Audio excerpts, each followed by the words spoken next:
The situation in South Asia is getting worsening day by day. The ongoing economic and political crisis in Pakistan, a long Taliban struggle against American soldiers in Afghanistan, the 2021 economic and political crisis of Sri Lanka, the 2021 military coup in Myanmar, and the situation after that in Myanmar, the political crisis in Nepal, the anti-India protests in Maldives in 2022-2023, and now, Bangladesh is following the same path of political crisis as of other South Asian nations. The violence in Bangladesh is so much aggressive, where the five-time Prime Minister of Bangladesh, despite having thumping majority, had to flee the Bangladesh and getting asylum in other countries like India or the United Kingdom and other maybe. This was not the first time when the Bangladesh Prime Minister Sheikh Hasina government faced serious kind of protests. Between 2022-2024, a series of protests have been done against the Bangladesh Sheikh Hasina government. During 2022 and 2023, there were food crises in the several regions and that led to rising in the food prices. These food shortages led to food inflations. According to IMF, forecasted consumer prices index in Bangladesh rise to 5.9% by the year 2022. The price of cooking oil, sugar, eggs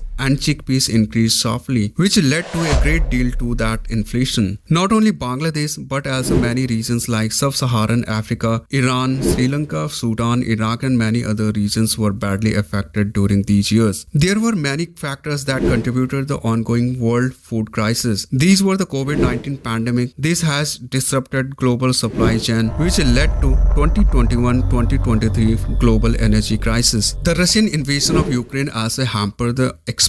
Besides this, the floods and heat waves during 2021 and also the drought kind of factors made a bad impact on the countries like Bangladesh. And last, Bangladesh government had to face such kind of protests. In December 2022, the anti-government protest broke out that was initiated by the Bangladeshi opposition, but the protests were remained low level, with same vandalization occurred in 2023 December. But this time the protest is different from the past protests, which was started in July 2024 and this was initiated by university students. The protest is calling as the 2024 Bangladesh Quota Reform Movement, the Non-Cooperation Movement, which is also known as the One Point Movement. Each student protest against the government of Bangladesh that has been initiated within the framework of 2024 Bangladesh Quota Reform Movements. The sole demand of this movement was the resignation of Prime Minister Sheikh Hasina and her cabinet. Initially, the protest was to a limited goal of reforming the quotas in government jobs, but the movement started getting into a mass anti-government uprising after the deaths of several protesters. At the same time, the movement was also fueled by ongoing socio-economic and political issues, which are the government's mismanagement of the national economy, rampant corruption of government officials,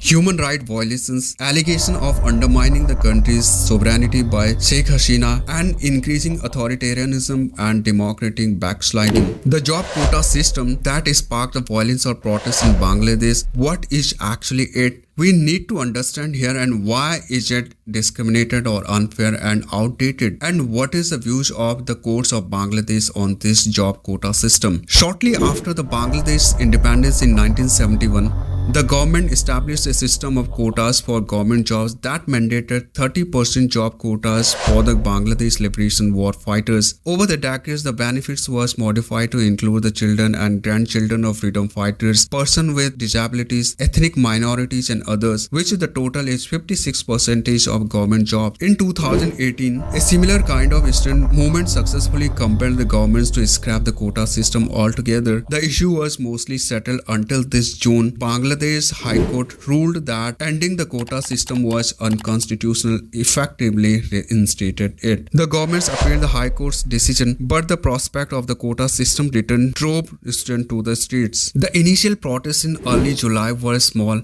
but the persistent and met with occasional violence from the pro-government Awami League supporters, namely its students wing Bangladesh Chhatra League. The confrontation escalated when Prime Minister Sheikh Hasina equated the protests to Rajakars, which is a derogatory term referring to those who collaborated with Pakistani forces to fight against Bangladesh independence in 1971 war. In response, the protesters adopted the term as their own, declaring "We are Rajakars" and calling the Prime Minister as autocrat. The clashes precipitating on July 17 between the government supporter and the protesters that killed many people. On the next day, the protesters attempted a complete shutdown, which was met with deadlier violence in Bangladesh. By the next day, the military was deployed around the country with a shoot-on-sight order to stem the unrest. On July 21, the Bangladesh Supreme Court reduced the controversial quota in public sector jobs for families of veterans who fought the Bangladesh Liberation War in 1971. The Supreme Court lowered the quota system from 30% to 5%. The Supreme Court has ordered that 93% of the public sector jobs be filled based on the merit. 5% be reserved for the families of veterans and 2% for ethnic minorities and persons with disabilities.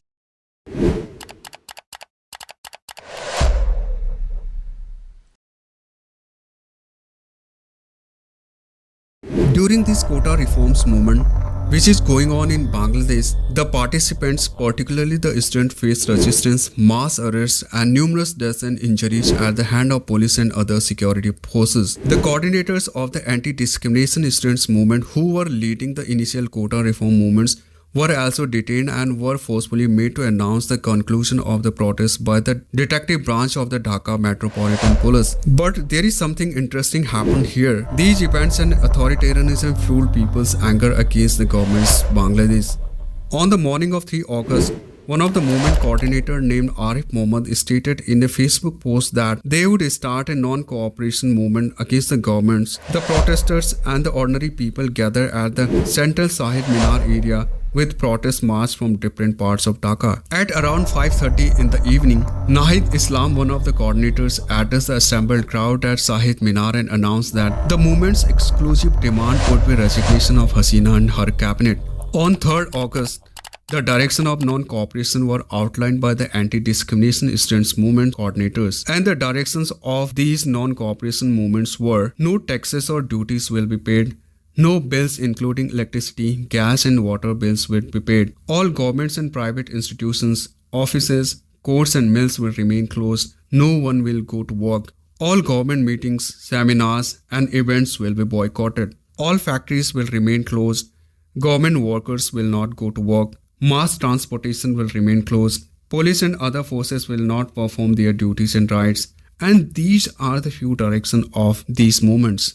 On 4 August, thousands of protesters started gathering at Shahbag intersection in the morning, from where they wanted to start reform of civil disobedience to demand the government's resignation. In Dhaka, unidentified individuals set fire to and damaged various vehicles, including cars, ambulances, motorcycles, and buses at the Bangbandhu Sheikh Mujib Medical University during the protest. Around 97 people died nationwide in the confrontation shootings and pursuit related to the non-cooperation movement. Student protesters ferociously attacked the police facilities and vandalized them badly. In lieu of this, the government ordered the closure of social media like Facebook Messengers, WhatsApp, Instagram and all other Meta-owned services and other internet services, which were temporarily blocked to prevent the spread of rumors and protesters. The government declared a 3-day general holiday starting from 5 August. A nationwide curfew was imposed. All the banks were remained closed. All the courts were also closed indefinitely. But the anti-discrimination students movement rejected the curfew. They confirmed their intention to march toward Dhaka on the same day, that is 5th August. The student protesters coordinator called on protesters and civilians nationwide to march toward the capital and participate in civil disobedience to demand the Prime Minister's resignation. In response to call for the march to Dhaka, the DMP Commissioner Habibur Rahman warned the protesters of zero tolerance, stating that firm legal action would be taken against those who violated the curfew. Up to 135 people were killed during the protest that day, including police officers. Finally, on 5th August 2024, at around 3 p.m., Prime Minister of Bangladesh Sheikh Hasina resigned and fled the country on a helicopter with her sister Sheikh Rehana to India, where she arrived in Delhi by Agartala. Shortly after the departure of Sheikh Hasina, the protesters breached the gates of Gana Bhavan, which is the official residence of Prime Minister, entered the Prime Minister residence, looting, vandalizing and destroying numerous items including furnitures. They rummaged official files and sat on her beds as well as her chairs to take selfies.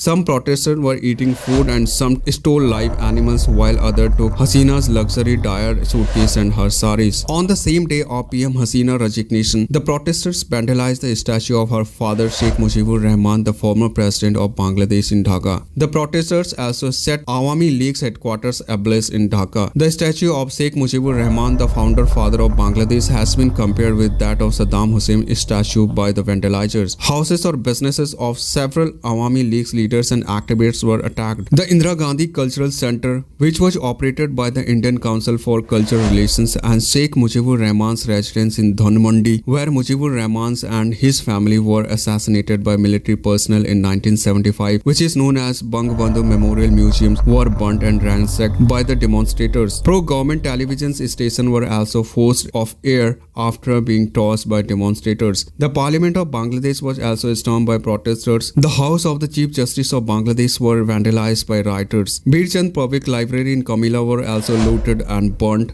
Jails were attacked, which led the prisoners to escape. Police stations were also attacked. They were burnt and destroyed.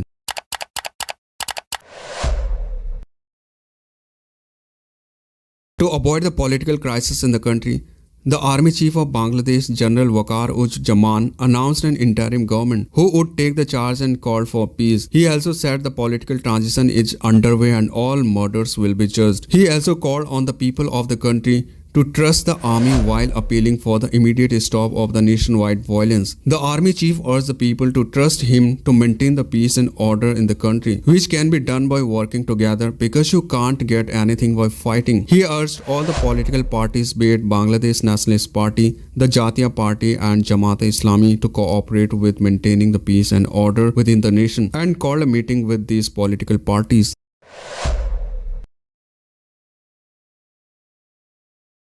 Hours after Sheikh Hasina resigned and fled to neighboring country India in a military aircraft, the Students Against Discrimination, an umbrella group of the student movements that led the protest, proposed 84-year-old Yunus as the head of an interim government. The Nobel Peace Prize winning economist Mohammad Yunus has been sworn in as the head of the Bangladesh interim government 3 days after PM Hasina was forced to resign and flee to neighboring country India. Many political parties leaders, civil society leaders, army generals and diplomats attend the oath ceremony of Mohammad Yunus at the presidential palace in Dhaka.